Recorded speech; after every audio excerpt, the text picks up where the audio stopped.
La responsabilidad de los titulares de colegios sigue referida a los daños causados o sufridos por los alumnos, pero se amplía ya que no solamente se responde cuando los alumnos causantes o sufrientes del daño se hallen bajo el control de la autoridad escolar, sino también cuando ellos deban hallarse bajo ese control. Sin dudas, la responsabilidad se suscita si el alumno que sufre o causa el daño está bajo el control de la autoridad escolar y el evento dañoso es vinculable a una omisión de las diligencias debidas por parte de la autoridad escolar, a la clásica culpa in vigilando, más allá de que la responsabilidad es objetiva y no derivada de esa culpa.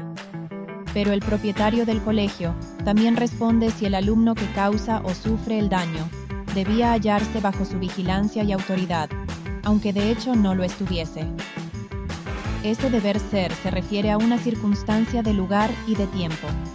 Si el alumno estaba en el colegio, la autoridad colegial es responsable de lo que haga o le pase, aunque de hecho haya omitido la vigilancia y cuidado que eran esperables.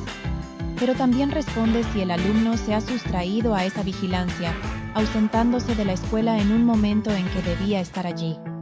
Concretamente, si ha salido de la escuela en horarios escolar, sin la expresa conformidad de los padres o responsables legales. La responsabilidad de la autoridad escolar existe en el ámbito, pero también en otros conexos, como campos de deportes u otros lugares a los que hayan sido llevados los alumnos para desarrollar actividades educativas. Se extiende a las excursiones, campamentos, viajes de estudio organizados por la escuela, entre otros, sean dentro o fuera del horario escolar.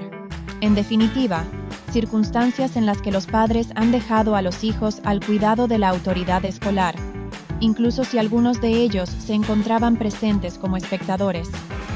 Si en esas circunstancias el alumno se sustrae a la vigilancia de sus educadores, existe responsabilidad por los daños que cause o sufra, con más razón si está efectivamente bajo esa vigilancia.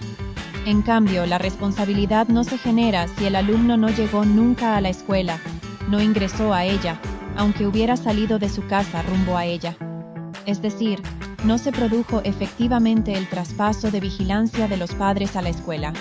En concreto, no solamente no se produce la responsabilidad de la autoridad escolar por daños in itinere, en el camino, sino tampoco si el alumno se desvía de su trayecto y en lugar de ingresar a la escuela decide ratearse o sustraerse a sus obligaciones escolares.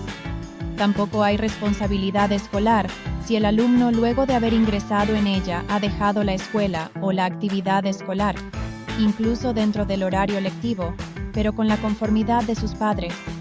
No hay responsabilidad de las autoridades escolares por los daños sufridos por alumnos en el curso de un viaje organizado por las familias o los propios alumnos sin ninguna intervención de la escuela, o una excursión o actividad organizada por los padres fuera del ámbito escolar, aunque todos los alumnos de un grado o curso participen en ella. La responsabilidad de la autoridad escolar cesa cuando el alumno traspone el umbral de la escuela, en el horario previsto para eso, y siendo retirado por sus padres o por persona autorizada por ellos, o se retira por sus propios medios si estaba autorizado por sus padres a hacerlo solo. Carácter objetivo de la responsabilidad.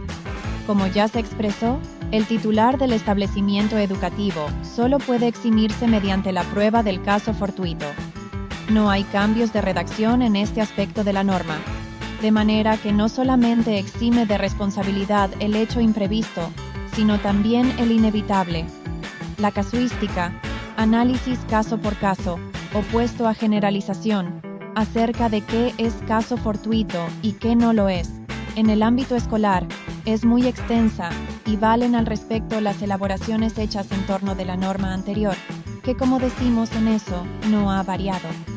Los conceptos de caso fortuito y fuerza mayor se utilizan para referirnos a situaciones que eximen de responsabilidad cuando ocurre un hecho imprevisible e inevitable.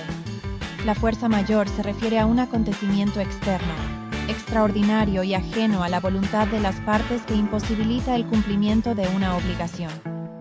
Por lo general, se trata de situaciones como desastres naturales, guerras, actos gubernamentales o pandemias. Las características principales de la fuerza mayor son imprevisibilidad, inevitabilidad y externo. Ejemplo, un terremoto. El caso fortuito, por su parte, también implica un evento imprevisible e inevitable, pero se relaciona más con circunstancias internas o propias de la actividad de la persona o empresa. No es tan extraordinario como la fuerza mayor, aunque igualmente escapa al control de la persona que tiene la obligación. Ejemplo, inundación interna por rotura inesperada de una tubería principal dentro del edificio, pese a que se realizaron todos los controles indicados. Ambos eximen de responsabilidad. Al expresar el artículo que solo se exime el responsable probando el caso fortuito, está diciendo que no basta comprobar que ha puesto los medios esperables para ejercer la vigilancia debida, o con alegar y probar la culpa de un tercero por quien no deba responder.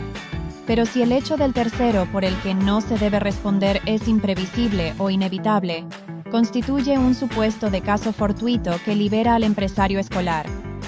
Por supuesto, la existencia de esta responsabilidad objetiva no excluye la posibilidad de que haya también responsabilidades subjetivas. Si un alumno adolescente, con discernimiento suficiente, daña a otro, incurrirá en responsabilidad personal, según su culpa o dolo, más allá de la responsabilidad que quepa a la autoridad escolar. Lo mismo ocurre si ha existido una conducta dañosa de un docente o un empleado. En este caso, el propietario del establecimiento tiene una doble responsabilidad objetiva, pero eso no excluye la responsabilidad personal última fundada en su culpa o dolo. Se reitera que en estos casos nos encontraremos frente a responsabilidades concurrentes, por el que varios deudores deben el mismo objeto razón de causas diferentes, nivel superior, terciario o universitario. El texto redactado por la Ley 24.830 decía que este régimen especial y severo de responsabilidad civil no era aplicable a los establecimientos de nivel terciario o universitario. El Código Civil y Comercial cambió la redacción y se excluye ahora a los establecimientos de educación superior o universitaria.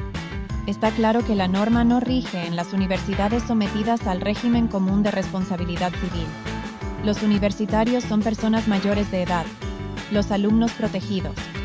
La única modificación es meramente de redacción, ya que antes se decía los alumnos menores, mientras que ahora se dice los alumnos menores de edad, lo que notoriamente es lo mismo. En el concepto de menores de edad están incluidos también los emancipados por matrimonio. Nos despedimos hasta el próximo encuentro donde desarrollaremos la quinta parte. El deber de prevención. Muchas gracias.